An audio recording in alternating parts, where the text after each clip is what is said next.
बिस्मिल्लाहिर्रहमानिर्रहीम। अस्सलाम वालेकुम अज़ीज़ तलबा व तालिबात। आज हम डिस्कस करेंगे rotational spectra of non linear polyatomic molecules. सबसे पहले हमने डिस्कस किया rotational spectra of diatomic molecules, फिर हमने डिस्कस किया rotational spectra of polyatomic linear molecules, और इसके बाद हमने मोमेंट ऑफ इनर्शिया को रिलेटिवली डिटेल से पढ़ा। और अब हम स्टार्ट करेंगे rotational spectra of non linear polyatomic molecules. ये तकरीबन 2 लेक्चर में ये टॉपिक कवर होगा। सबसे पहले कल वाला लेक्चर, प्रीवियस लेक्चर एक दफ़ा रिवाइज कर लेते हैं। रोटेटिंग मॉलिक्यूल्स या रूटर्स या रोटेटर्स, इनकी 2 मेन टाइप्स हैं। Classification of rotating molecules are of 2 types, they may be linear और नॉन लीनियर। तो मेनली इनकी 2 ही टाइप्स हैं, linear molecules, non linear molecules. अब यहाँ ये बात जहन में रखिएगा कि जब भी हम रोटेटिंग मॉलिक्यूल्स का या रूटर्स का या रोटेटर्स का जिक्र करेंगे तो इससे हमारी मुराद वही मॉलिक्यूल हैं जो माइक्रोवेव एक्टिव हैं, जिनका रोटेशनल स्पेक्ट्रा आता है। जो माइक्रोवेव एक्टिव नहीं हैं उनकी रोटेशन को हम डिस्कस नहीं करेंगे। और माइक्रोवेव एक्टिव मॉलिक्यूल कौन से होते हैं? जिनमें परमानेंट डाइपोल हो, यानी कि जो मॉलिक्यूल पोलर होंगे वो माइक्रोवेव एक्टिव होंगे। तो linear microwave active molecule diatomic भी हो सकते हैं, पॉली एटॉमिक भी हो सकते हैं, और इन दोनों तरह के मॉलिक्यूल का रोटेशनल स्पेक्ट्रा हम डिस्कस कर चुके हैं। अब आते हैं नॉन लीनियर मॉलिक्यूल्स की तरफ। नॉन लीनियर मॉलिक्यूल की 3 टाइप्स हैं, spherical tops, symmetric tops and asymmetric tops. और टॉप इसे इसलिए कहते हैं, टॉप कहते हैं लट्टू को, चूँकि लट्टू भी रोटेट करता है और ये मॉलिक्यूल की भी हम रोटेशन की ही बात कर रहे हैं। Therefore these molecules, rotating molecules are called tops.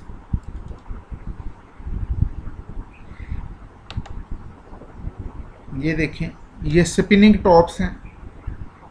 बचपन में हम सब ने किसी न किसी स्टेज पर इनकी रोटेशन को एंजॉय किया हुआ है। अब इनकी रोटेशन जब हम कर रहे थे तो इस वक्त हमें इस बात से गर्ज नहीं थी ये माइक्रोवेव एक्टिव हैं या नहीं। हमारे मॉलिक्यूल भी चूँकि रोटेट कर रहे हैं इसलिए हम इन मॉलिक्यूल्स को भी टॉप्स कह रहे हैं।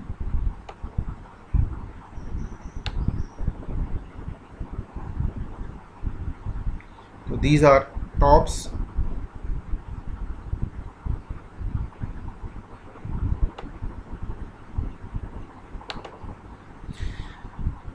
But we will discuss molecular tops.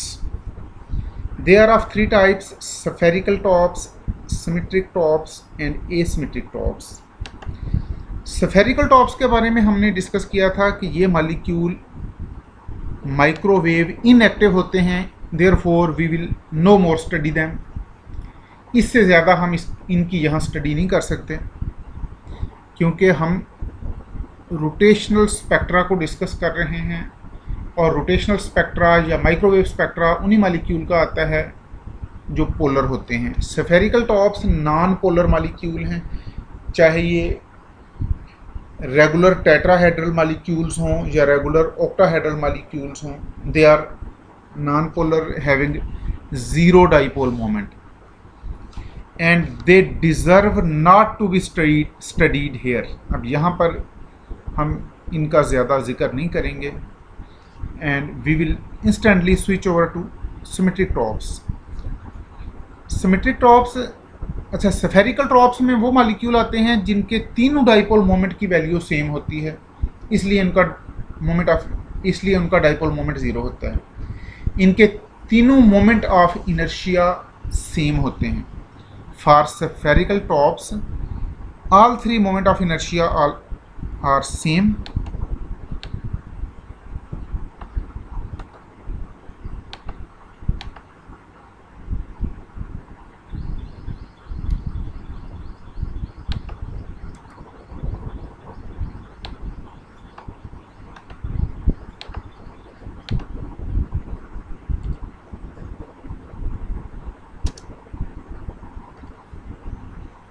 तो यहाँ पर आई ए, आई बी और आई सी की वैल्यू सेम होगी।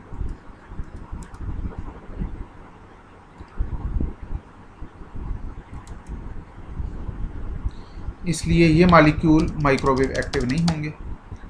सिमेट्रिक टॉप्स में दो मोमेंट ऑफ इनर्शिया सेम होते हैं, तीसरा डिफरेंट होता है, और वो जो डिफरेंट है वो भी नॉन ज़ीरो है, ज़ीरो नहीं है। The molecules in which two moment of inertia are same while third is different. इनकी एग्जांपल में मिथाइल फ्लोराइड, बोरान ट्राईफ्लोराइड, हमने कहा था इनकी मेन दो टाइप्स होती हैं, oblate symmetric tops and prolate symmetric tops.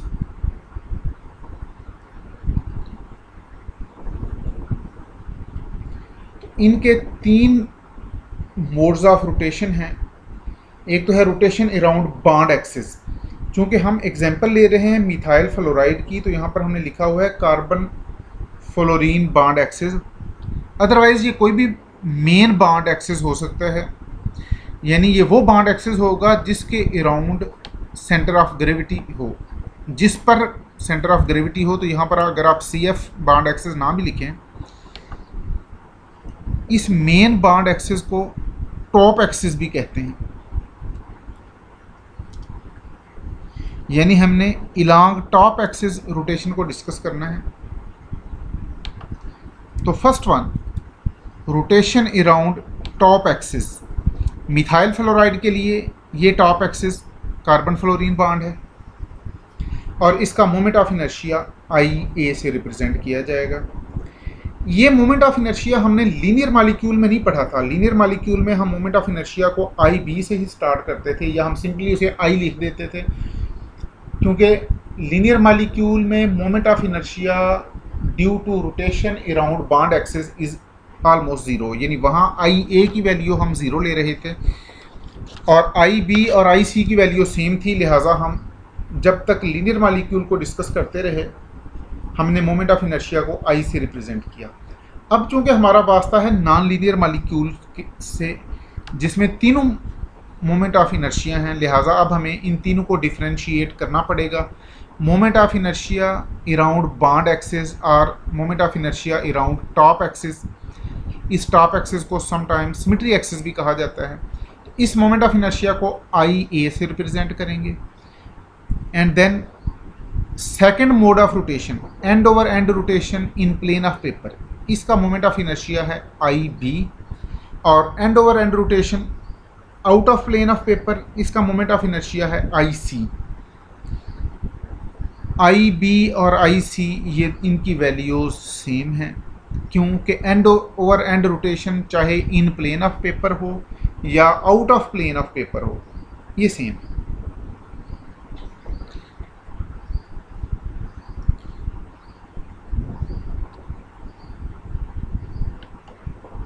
Let us discuss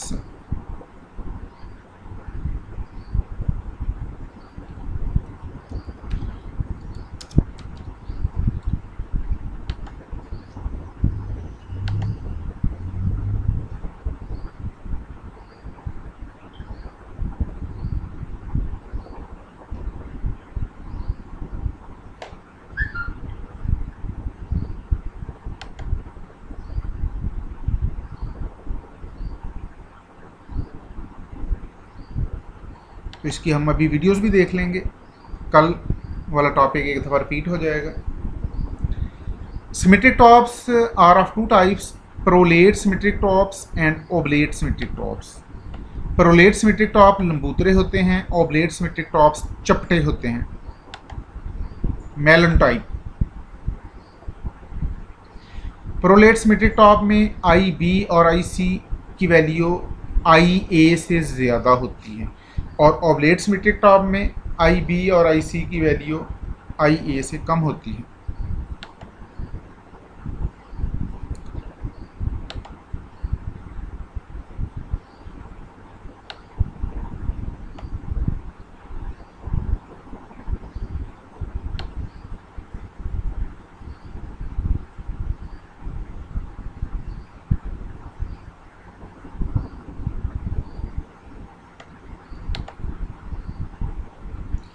ये देखेंगे once again, this is the case of methyl fluoride. ये इसका है रोटेशन अराउंड टॉप एक्सिस। क्योंकि अगर आप लट्टू को सीधा रखें तो इसी तरह ही उसे घुमाया जाएगा, ये सीधा लट्टू इस डायरेक्शन में घूमेगा, इसलिए इस एक्सिस को टॉप एक्सिस कहा जाता है। Again this axis is top axis, और ये है रोटेशन अराउंड टॉप एक्सिस या rotation around carbon fluorine bond for methyl fluoride, और you can say rotation around symmetry axis. और ये रोटेशन है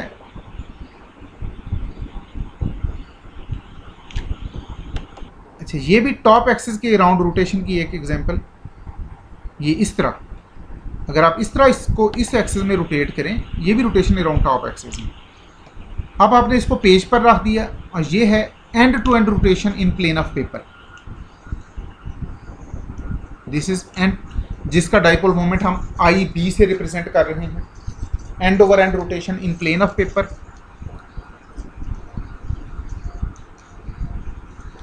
और ये है end over end rotation out of plane of paper, जिसका मोमेंट ऑफ इनर्शिया हम आई सी से रिप्रेजेंट कर रहे हैं। ये जो कलाबाजी टाइप मूवमेंट है, this is end over end rotation out of plane of paper with dipole moment I B. और ये दोनों एंड ओवर एंड रोटेशन एक जैसी ही हैं, इसलिए हमने कहा है कि आई बी और आई सी की वैल्यू सेम होगी।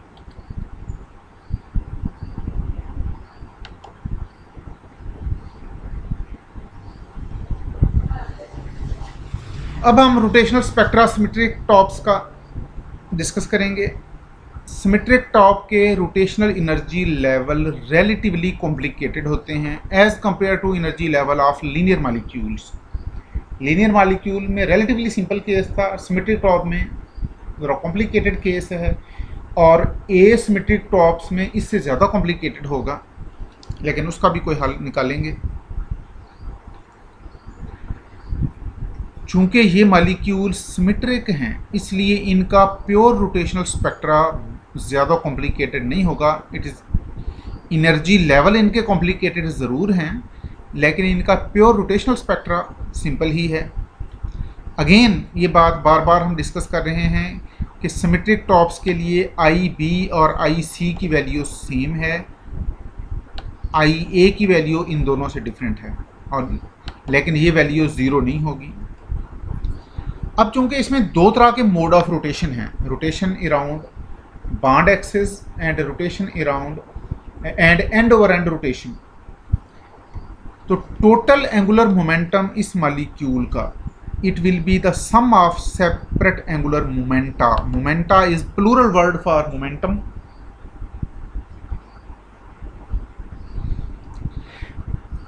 जब तक हम लीनियर मॉलिक्यूल्स को डिस्कस कर रहे थे तो हम कह रहे थे कि रोटेशनल क्वांटम नंबर जे, रोटेशनल क्वांटम नंबर को हम जे से रिप्रेजेंट कर रहे हैं, लेकिन अब सिर्फ and rotation around bond axis नहीं है।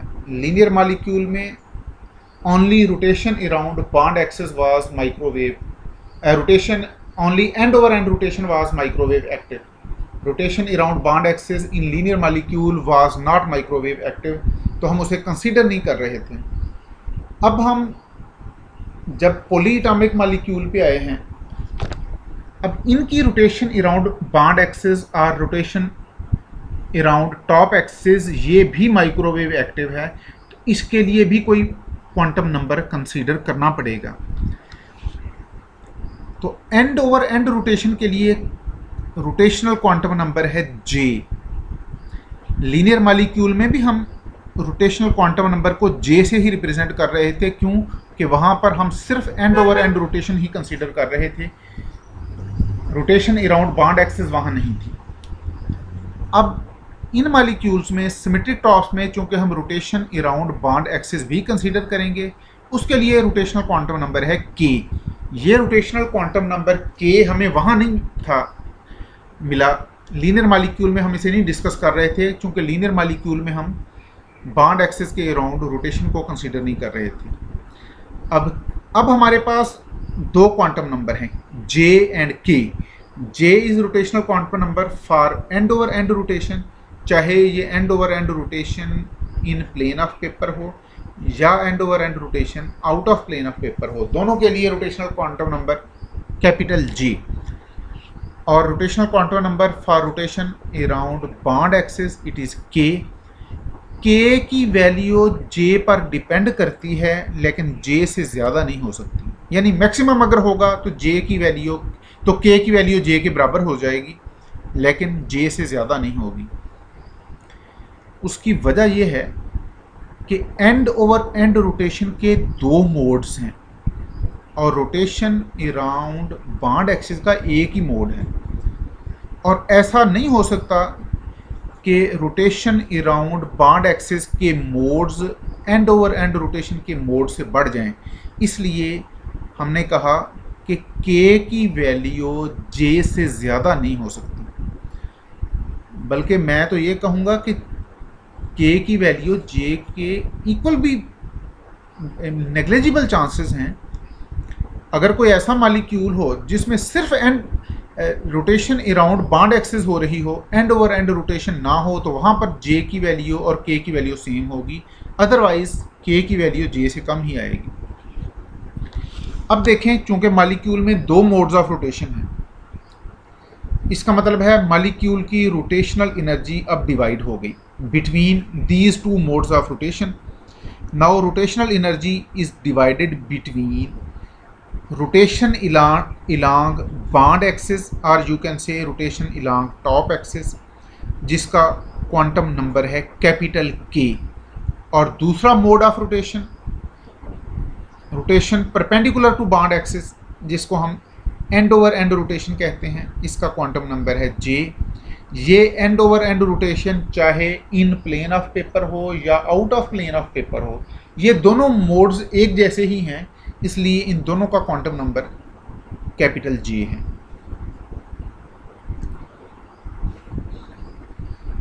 अब हमने कहा सिर्फ एक ही सूरत, एक बात तो हमने ये यकीनी कर ली कि K की वैल्यू J से ज़्यादा नहीं हो सकती। अब दूसरी बात कि एक कंडीशन ऐसी है जब K की वैल्यू J के बराबर होगी, when K and J have same values, और ये कंडीशन कौन सी है? If rotation takes place only along bond axis. अगर मालिक्यूल में एंड ओवर एंड रोटेशन नहीं हो रही, सिर्फ रोटेशन अराउंड बॉन्ड एक्सिस ही है, तो फिर K की वैल्यू J के बराबर होगी।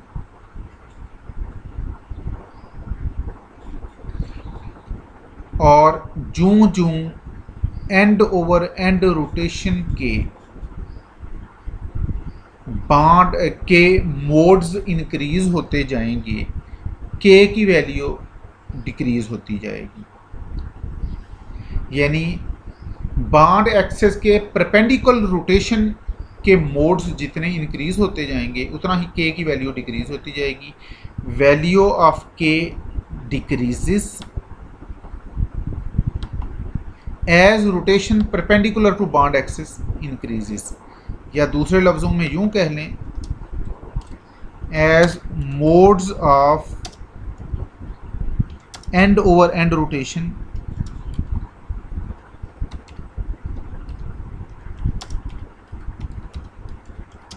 इंक्रीजेस।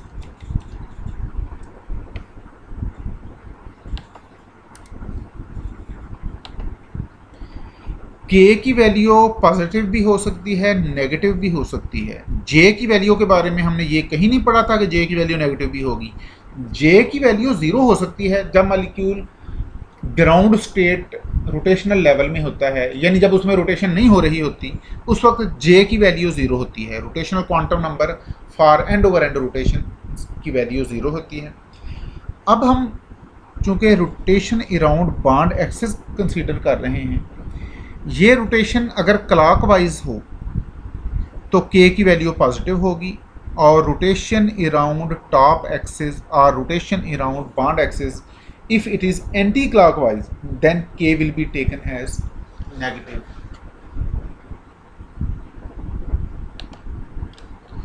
अब देखें, K की वैल्यू J के इक्वल हो सकती है, J-1 हो सकती है, J-2 हो सकती है, इसका मतलब है डिक्रीज हो रही है। जे से J-1 हुई तो डिक्रीज हो गई, J-2 हुई तो और डिक्रीज हुई, और ये डिक्रीज होते होते ज़ीरो हो जाएगी, फिर ज़ीरो से डिक्रीज होते हुए, फिर ये ज़ीरो से डिक्रीज होते हुए -J तक चली जाएगी। इसको आप इस एग्जांपल से देखें। फॉर एग्जांपल हमने कहा अगर J की वैल्यू 3 है, यानी अगर molecule third excited rotational level में है, और ये रोटेशनल लेवल अब हमें बताना पड़ेगा कि ये for end over end rotation है।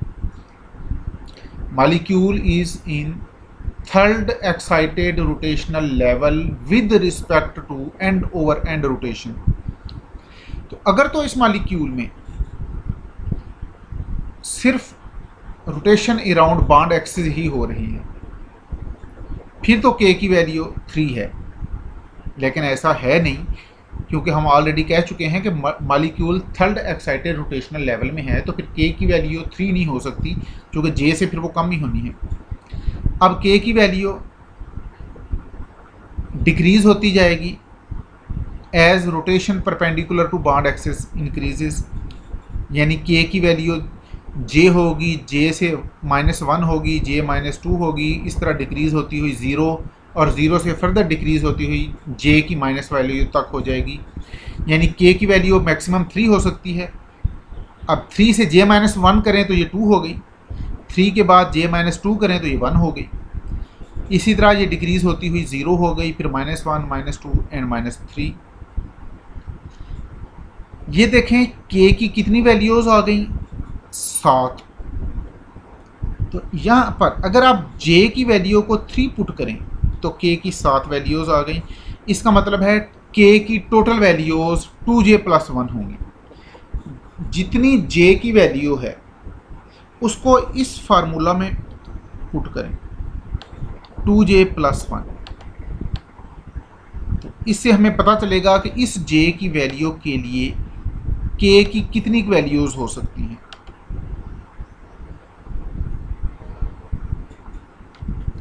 इसका मतलब है अगर J की वैल्यू 4 हो तो K की वैल्यू 4, 3, 2, 1, 0, फिर 0 से इंक्रीज होगी -1, -2, -3 और -4 तक जाएगी। अगर हम सपोज कर लें कि J की वैल्यू 100 है तो फिर K की मैक्सिमम वैल्यू 100 होगी, और 100 से फिर वो डिक्रीज होना शुरू होगी 99, 98, 97, 96, 95, 94, 93, 92, 91, 90, इस तरह ये डिक्रीज होती होती कभी ज़ीरो पे आ जाएगी, और ज़ीरो के बाद फिर ये फर्दर डिक्रीज होती जाएगी, फिर -1, -2, -3, -4, -5, -6, और ये टिल -100 तक चली जाएगी। टोटल K की values, total number of K values that will be equal to 2J+1। अब इस टेबल को देखें,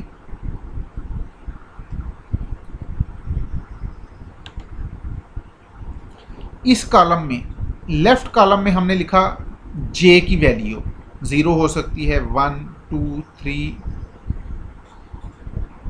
और 4।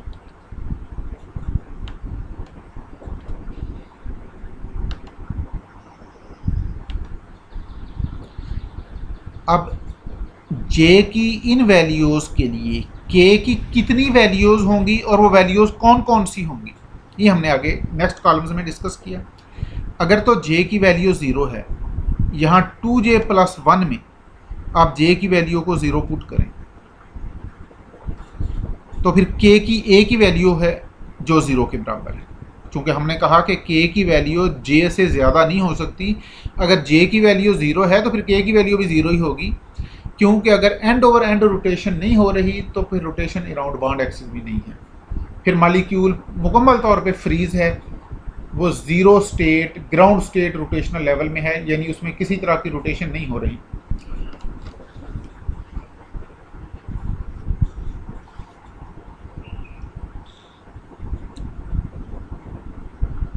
अगर J की वैल्यू 1 हो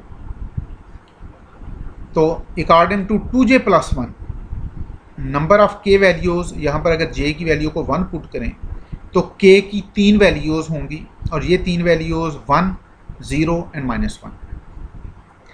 k की वैल्यू 1 हो उस वक्त होगी जब रोटेशन बिल्कुल नहीं हो रही, around and over end rotation, लेकिन ऐसा होगा नहीं। तो फिर k की वैल्यू 0 हो सकती है, -1 हो सकती है।